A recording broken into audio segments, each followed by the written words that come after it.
মির্জা তাসলিমা, আপনার কাছে একটু আসতে চাই যে আমরা ইন্টারিমের বেশিরভাগ সময়ই সংস্কার নিয়ে অনেক আলাপ, এই গণভোট হবে কিনা, সংস্কার বিরোধী, সংস্কারের পক্ষে, সেই আলাপগুলো আমরা অনেক বেশি শুনেছি। কিন্তু এই যে মূল যে জায়গাগুলোতে যে পরিবর্তনগুলো দরকার, যে অপরাধগুলো সংঘটিত হচ্ছে, সেই জায়গায় কোনো কিন্তু পরিবর্তন আমরা পাইনি। এখন আগামী দিনে কি হতে যাচ্ছে বলে আপনার মনে হয়? আমরা তো সেই জায়গায় মনে হচ্ছে আবার ফিরে যাচ্ছি আলোচনায়। আমি আসলে এতক্ষণ যে আলাপটা হলো সেখানে একটুখানি বলে নেই, কারণ আমরা তো রাজনৈতিক দলের সদস্য নয়। আমি একাডেমিয়াতে আছি। একাডেমিক জায়গা থেকে আমরা দূর থেকে যা দেখি সেটা বলা দরকার বলে আমি মনে করি। দেখেন, সমাজে নানান ধরনের মত থাকবে। এখন কোনো মতের মধ্য দিয়ে ফ্যাসিস্ট তৈরি হয়েছে এবং ফ্যাসিস্টরা একরকম কাজ করেছে, কিন্তু তাদের মধ্য থেকেও কেউ কিন্তু আবার ঠিক কথাটাও আপনাকে বলতে পারে। আপনার কিন্তু সেই জায়গাও আস্তে আস্তে তৈরি করতে হবে। মানে আপনি সারা জীবন কাউকে একটা তকমা দিয়ে বাদ দিয়ে রাখবেন, সেটা আমি পক্ষপাতী নই। আমার কাছে মনে হয় সমাজের মানুষ, দেশের মানুষকে গণতান্ত্রিক হতে হলে ওই স্পেসগুলো খোলা থাকতে হবে।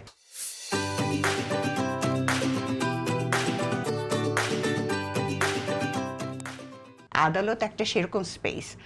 আদালতে যে রিট নিয়েছে তার মানে রিট কিন্তু সব কিছুতে হয় না। আপনার ডকুমেন্ট আছে, রিট করার প্রেক্ষিত না থাকলে রিট কিন্তু হবে না।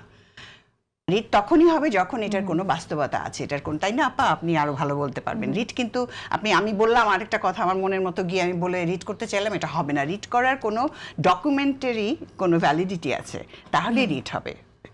সুতরাং রিট হয়েছে, আর মানুষ চেয়েছে যে পরিবর্তন, সেই পরিবর্তনই তো জুলাই সনদ, গণঅভ্যুত্থান, হ্যাঁ, এবং আপনার আদালত বলেন, আইন বলেন, সবই কিন্তু আবার শেষ পর্যন্ত মানুষের কাছেই যায়।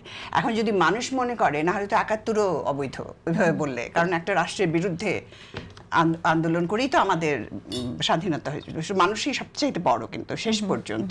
তো সেটা বললে পরে যদি গণঅভ্যুত্থান সবচেয়ে বড় হয়, আমি আশা রাখতে চাই যে আমাদের আদালতও সেটা বিবেচনা করবে যে মানুষই সবচেয়ে শেষ পর্যন্ত কিন্তু মানুষ, কারণ এটা হচ্ছে দেশের মানুষের জন্য। মানুষ কি চেয়েছে, মানুষ কি চায়, মানুষের আকাঙ্ক্ষা কি চায়, মানে, এবং ধরেন আজকে মানুষের আকাঙ্ক্ষা বাস্তবায়নের জন্য আমি একটু ক্রিটিক্যাল, একটু ডেভিল অ্যাডভোকেসি করি, যেটা মনে করছে যে এটা করলে পরে এটাই ভালো, যেটা আপনার জুলাই সনদে বলছি, কিংবা ধরেন আমরা এখন আপার হাউস, এই যে সমস্ত আলোচনাগুলো এনেছি, বা তত্ত্বাবধায়ক সরকারের আলোচনা একসময় ছিল, এটাই ভালো। আমরা এই সময়ে এত কিছু ঘটার মধ্য দিয়ে এটা ভেবেছি, কারণ পৃথিবীর অন্য দেশে তো যে নির্বাচিত সরকার সেই একটা ইলেকশন আয়োজন করে।